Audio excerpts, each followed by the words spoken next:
boa tarde. Os governos federal e estaduais oferecem isenções de alguns impostos para a compra de carros por pessoas com deficiência. Os veículos são vendidos por um preço mais acessível, mas ainda assim, em alguns casos, vão parar na justiça. Eu sou Rafaela Vivas e a discussão em torno do assunto é um dos destaques do dia. Agora confira os demais. Superior Tribunal de Justiça mantém prisão de caminhoneiro que agrediu vítima ao confundi-la com mulher trans. Acordo no Tribunal Superior do Trabalho encerra ações civis públicas sobre contratação de corretores de seguros. E ainda já estão em vigor as novas regras para punir assédio sexual no Poder Judiciário.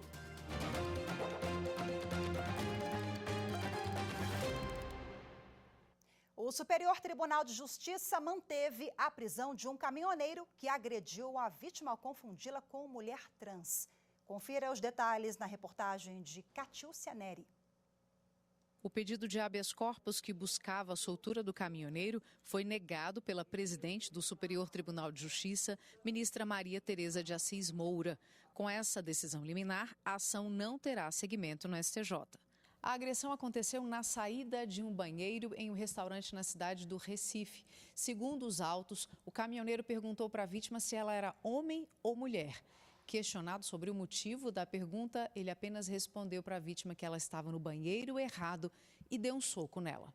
A prisão preventiva do agressor foi mantida em caráter liminar pelo Tribunal de Justiça de Pernambuco. O caminhoneiro entrou então com um pedido de habeas corpus no Superior Tribunal de Justiça. Ele alegou que o desentendimento não foi gerado por motivação transfóbica ou homofóbica e pediu a conversão da prisão em domiciliar. Ao negar o pedido de soltura, a presidente do Superior Tribunal de Justiça explicou que o mérito do habeas corpus ainda não foi analisado pelo TJ de Pernambuco, o que impede o STJ de fazer exame aprofundado do caso. Ainda segundo a ministra, a princípio, as decisões do Tribunal de Justiça de Pernambuco não podem ser consideradas ilegais ou sem fundamento, tendo em vista que indicaram a gravidade da conduta do acusado. Já está em vigor a resolução do Conselho Nacional de Justiça que altera a política de prevenção e enfrentamento do sexual no Poder Judiciário. Bom, a nova regra ela torna mais severa a punição para magistrado ou servidor da Justiça que praticar esse tipo de crime. A repórter Carolina Chaves traz para a gente agora os detalhes na reportagem. A Resolução 538 foi aprovada em dezembro do ano passado pelo plenário virtual do Conselho Nacional de Justiça. A nova regra também muda o Código de Ética da Magistratura. A alteração tem o objetivo de aperfeiçoar o enfrentamento do assédio sexual no âmbito do judiciário brasileiro e proporcionar o acolhimento das vítimas. O novo texto considera a prática do assédio sexual no âmbito do judiciário como infração disciplinar de natureza grave. Para a aplicação da punição, serão consideradas, além da gravidade do ato, também os danos que dela provierem para o serviço público, as circunstâncias agravantes ou atenuantes e os antecedentes funcionais. Além disso, a resolução altera a Lei Orgânica da Magistratura Nacional, considerando atentatório à dignidade do cargo qualquer ato ou comportamento do magistrado ou da magistrada no exercício profissional ou em razão dele, que configure assédio moral, assédio sexual ou implique discriminação injusta ou arbitrária. Também considera violência contra a mulher praticada por magistrado, ainda que dissociada do exercício profissional. Esse foi um dos pontos defendidos pela relatora da resolução, a conselheira do CNJ, Salise Sanchotene. Ela enfatizou durante a sessão virtual que a prática da violência contra a mulher por membros do Poder Judiciário, em todas as suas formas, é intolerável, independentemente de estar ou não relacionada ao ambiente profissional. A alteração vai ajudar também a coibir a prática do assédio sexual por juízes no ambiente doméstico. A Prudential do Brasil Seguros de Vida e o Ministério Público do Trabalho chegaram a um acordo sobre o modelo de franquia da empresa. Em audiência no Tribunal Superior do Trabalho, as partes concordaram que o modelo atual, que se iniciou em 2020, tem características empresariais e não viola a legislação trabalhista. A reportagem é de Anderson Conrado. A reunião de conciliação foi mediada pelo vice-presidente do TST, ministro Aloysio Corrêa da Veiga. O acordo encerra 2 ações civis públicas em que se discutia a contratação de corretores por meio de franquias. O vice-presidente, que também é coordenador do Centro Judiciário de Métodos Consensuais de Solução de Conflitos do Tribunal Superior do Trabalho, celebrou o desfecho do caso. A função do Sejusc, do TST, é exatamente promover essa mediação e esse encontro das partes para que elas, dentro da própria estrutura e do conflito de interesses, da solução do processo, possam autonomamente chegar a uma conclusão que é, naturalmente, o ajuste por um método mais adequado de solução de conflitos, que é a conciliação. O Ministério Público do Trabalho foi autor das ações que buscavam o reconhecimento de vínculo de emprego de vendedores de seguros. Em 2010, na época do ajuizamento das ações, o MPT alegou que o sistema de franquia seria fraudulento por exigir que os profissionais de venda criassem pessoas jurídicas. A solicitação era que a empresa não mais contratasse corretores por esse sistema. O MPT também pediu que houvesse condenação ao pagamento de indenização por dano moral coletivo. A subprocuradora-geral do Trabalho explicou que a nova concepção jurisprudencial do Supremo Tribunal Federal reconhece a possibilidade de não exclusividade dos vendedores de seguros. Mesmo assim, a empresa se disponibilizou a ajustar práticas contratuais e a reconhecer alguns vínculos de emprego. E isso para nós foi muito importante, porque a gente resguarda, né, contratos de trabalho na concepção anterior às novas regras, né, e damos um grande passo para o diálogo e a mediação. E o papel do TST nesse momento é homologar este acordo em 3º grau de jurisdição, né? E esse acordo volta para a origem para ser cumprido. O acordo prevê as seguintes obrigações para a Prudential do Brasil: seguros de vida, abster-se de contratar empregados subordinados sem registro em carteira de trabalho, pagar R$6 milhões a órgãos e entidades reconhecidamente voltados para a proteção dos direitos dos trabalhadores ou de cunho social, depositar o valor de R$3 milhões em conta judicial vinculada a cada um dos 2 processos no prazo de 30 dias após a homologação do acordo e comprovar nos autos a destinação dos valores pagos a título de dano moral coletivo. A gente também reconhece a evolução normativa e a evolução do modelo de franquia da Prudential, e com isso a gente vira uma página de 13 anos de duração de litígios, pensando no futuro, no desenvolvimento do país, no desenvolvimento da franquia da Prudential e com isso também na expansão do seguro de vida do país. A seguir, vamos falar sobre a legislação que garante a isenção de IPVA, ICMS e outros impostos na compra de carro novo para pessoas com deficiência. Os detalhes em instantes, voltamos já.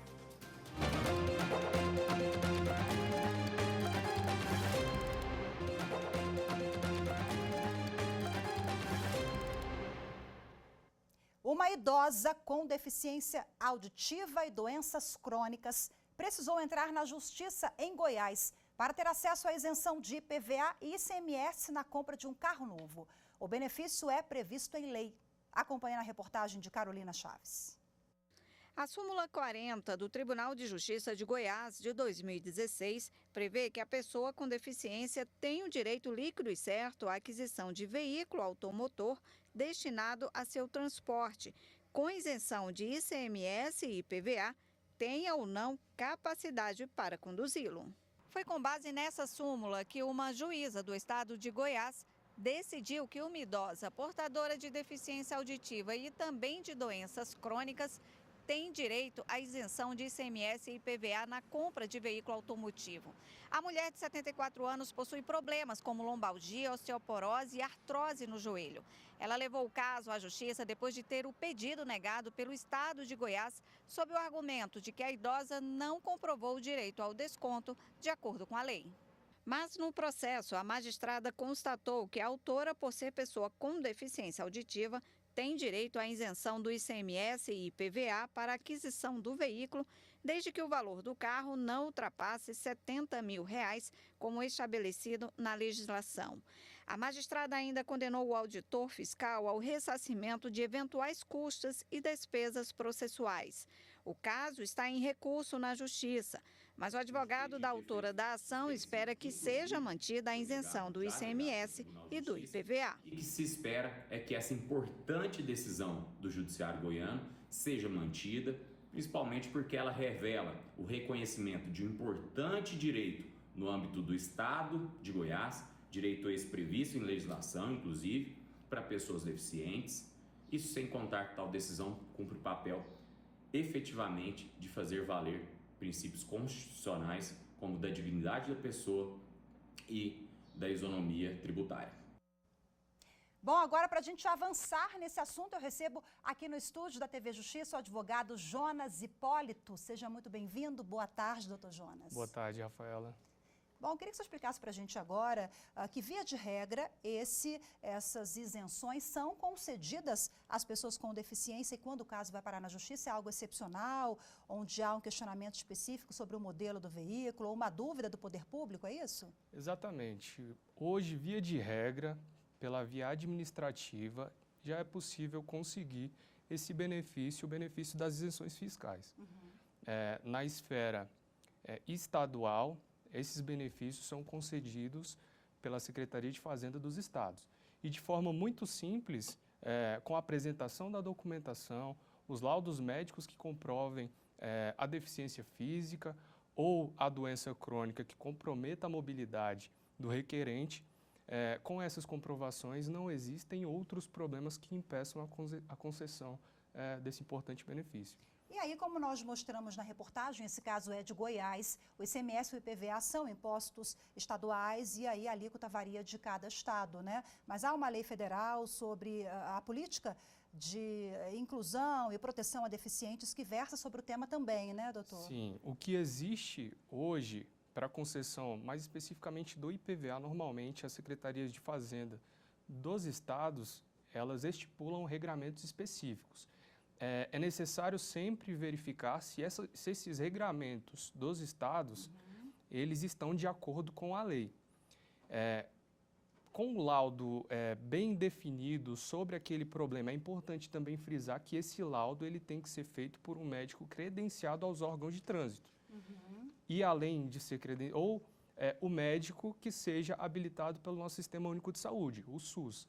Com esse laudo que comprove esse problema, essa deficiência física ou a doença crônica, não deve haver problemas maiores para essa concessão. Opa, então um laudo realizado por um médico de um hospital particular, por exemplo, ele não vale? Hoje existem médicos que atendem nos hospitais particulares, mas são habilitados pelo SUS. Se o médico for habilitado pelo SUS ou credenciado pelos nossos órgãos de trânsito, não haverá problema com esse laudo, né? Mas é sempre importante perguntar para o médico que vai fazer o laudo se ele pode fazer o laudo para essa concessão das isenções fiscais. Aquelas doenças que acometem com maior frequência as pessoas mais velhas, né? Até, entre aspas, assim, as doenças da velhice, é um pouco pejorativo esse termo, mas isso também entra no rol? Sim, é muito importante frisar esse benefício para os idosos. Muitos idosos não têm consciência que têm direito a essas isenções e alguns sabem que têm direito a essas isenções, mas de alguma forma pensam que é muito difícil de conseguir. E é importante deixar claro que hoje o procedimento é mais simplificado. A concessão da isenção de IPI, por exemplo, que é o imposto federal, é possível conseguir pelo próprio site da Receita Federal. Você consegue verificar quais são os formulários necessários, você pode também entregar toda a documentação pelo próprio site e aí o resultado dessa concessão do benefício vai sair também lá pelo site. As secretarias dos estados, a Secretaria de Fazenda dos estados, elas também pelo próprio site, hoje é possível conseguir essas isenções. Existem algumas doenças que acometem os nossos idosos, que são muito comuns, artrose, artrite, uma doença também que é muito comum, a condromalácia patelar, que ela dificulta a mobilidade por conta de um prejuízo que ela causa nas articulações. Todas essas doenças, muitas vezes, nossos idosos sofrem algum tipo de acidente leve, caem no banheiro e a recuperação é muito mais difícil, eles ficam ali com a dificuldade de mobilidade. Mas todas essas doenças dos nossos idosos e também as causadas por acidentes que eles sofrem, também são passíveis à concessão das isenções fiscais, né? Idosos, falamos acima de 65 anos, é isso? Acima não existe essa definição. Se ele tiver alguma dessas doenças, porque pessoas mais jovens também, até abaixo dos 50 anos, podem sofrer com artrite, artrose, fibromialgia, por exemplo, também é uma doença de movimentos repetitivos que também permitem a concessão da isenção fiscal. Então, ela não fica tão presa a essa questão da idade, né? Falando em isenção fiscal, tivemos recentemente uma decisão do Superior Tribunal de Justiça sobre a isenção de impostos também na compra de um veículo para o responsável de uma criança com autismo. Ou seja, essa mãe argumentou, olha, eu levo meu filho para as atividades, para consultas com o carro e tenho direito. O STJ concedeu, isso abre uma jurisprudência importante também na sua avaliação? Sim, abre um precedente importante. Hoje, os autistas têm direito também a essas isenções fiscais. É importante também frisar que no momento da concessão dessa isenção, normalmente aquele que tem direito não vai poder conduzir o veículo, por conta da sua limitação. Então, no momento da solicitação, é necessário identificar quem vai ser o condutor do veículo, quem vai conduzir esse veículo e, no caso dessa criança autista, era a mãe responsável. Então, por isso, a concessão do benefício vai para aquele portador da necessidade especial e aí o curador, o pai, a mãe, normalmente será o condutor identificado para levar o filho deficiente ou o curatelado para as suas atividades ali do dia a dia. Quer dizer, direitos que muitas vezes não são concedidos porque não são nem solicitados, o cidadão não sabe, né? Muito obrigada pela sua participação, doutor Jonas. Nada, Rafaela. Boa tarde, até a próxima. Boa tarde, até a próxima. A seguir, vamos falar sobre o Cerrado. Por causa do desmatamento, especialistas defendem a criação de uma lei geral de proteção específica para o bioma. Os detalhes, mais informações em instantes, voltamos já.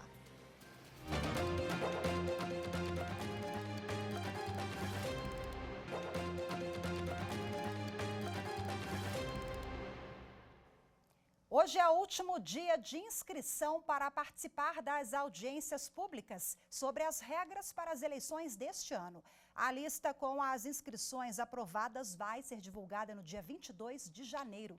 As audiências vão ser realizadas nos dias 23, 24 e 25, a partir das 9 horas da manhã, com transmissão ao vivo pelo canal do TSE no YouTube e pela Rádio e TV Justiça. Também termina hoje as inscrições para o Prêmio Nacional de Jornalismo do Poder Judiciário, 35 anos da Constituição Cidadã. Os jornalistas podem escrever as matérias publicadas entre 8 de janeiro de 2023 e 8 de janeiro deste ano. O formulário está na página do programa tst.jus.br/Prêmio Jornalismo Judiciário. Agora vamos falar do Cerrado, o segundo maior bioma do país. Só perde para a Amazônia. Ele ocupa cerca de 25% do território nacional e abrange 8 estados brasileiros. O problema é que esse bioma vem perdendo espaço a cada dia, principalmente com a abertura de novas áreas do agronegócio. Especialistas defendem a criação de uma lei geral de proteção do Cerrado. A reportagem é de Leonardo Ferreira.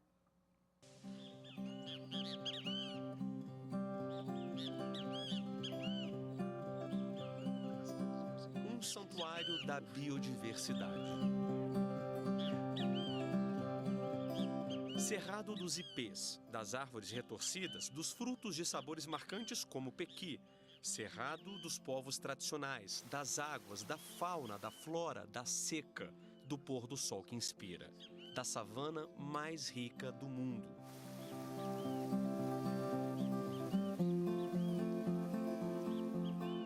O Cerrado abriga cerca de 180 espécies de répteis, 113 de anfíbios, 837 de pássaros e quase 200 de mamíferos. A estimativa é a de que no bioma há mais de 10 mil espécies de plantas, sendo pelo menos 50 endêmicas, ou seja, só ocorrem no Cerrado. Quando a gente fala de cerrado, a coisa mais comum que a gente já tem à mente assim, é essa formação savânica. São árvores e arbustos sobre um estrato de gramíneas, com gramas, né? A gente vai lembrar das savanas africanas, né? De fato, tem uma certa similaridade. Mas o cerrado é muito mais que isso. Além das formações savânicas, eles têm formações florestais também, mata de galeria, mata ciliar, o cerradão, matas secas, né, onde não está associado com água, e tem formações campestres também. O mesmo bioma com tanta biodiversidade e que guarda tantas belezas naturais carrega um histórico onde a paisagem muda.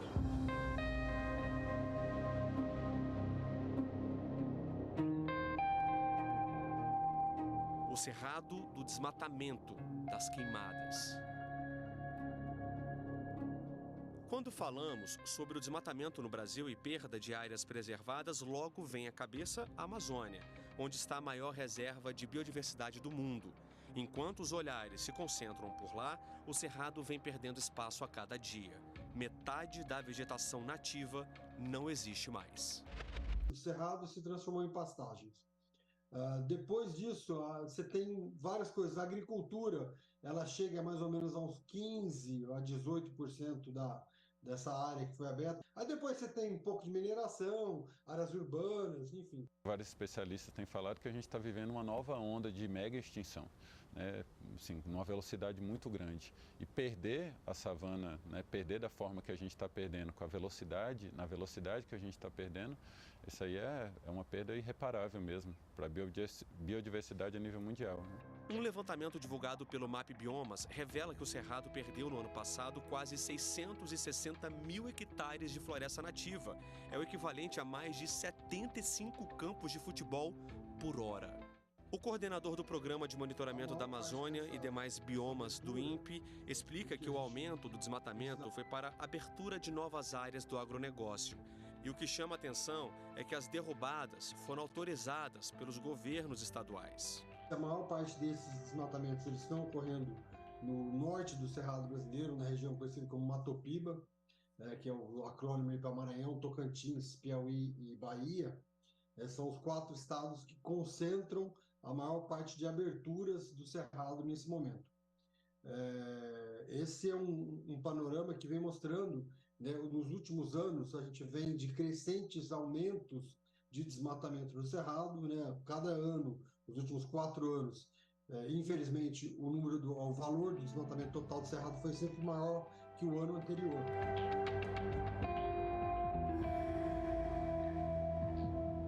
Este advogado explica que o Cerrado sempre foi visto como uma área de expansão da fronteira agropecuária. O Código Florestal, por exemplo, estabelece que no bioma, as propriedades rurais dentro da Amazônia Legal tenham até 35% de reserva como forma de preservar o Cerrado. Na Amazônia, é de 80%. Quando a gente vai para a Lei da Mata Atlântica, por exemplo, que não existe no Cerrado, você vê assim, existem lá critérios diferenciados conforme a regeneração do bioma. Então, assim, isso para o Cerrado não existe, o que torna muito mais fácil realmente você empreender e desenvolver economicamente a atividade retirando esse bioma. Há necessidade, sim, de se criar uma lei geral de proteção ao Cerrado para que você crie instrumentos de defesa maiores para os órgãos de controle no Brasil. Não há outro caminho a não ser o de preservar.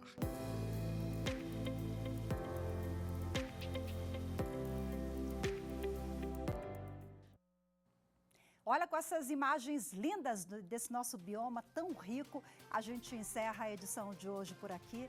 Eu agradeço pela audiência, ótima tarde para vocês, excelente fim de semana. Até segunda. Tchau, tchau.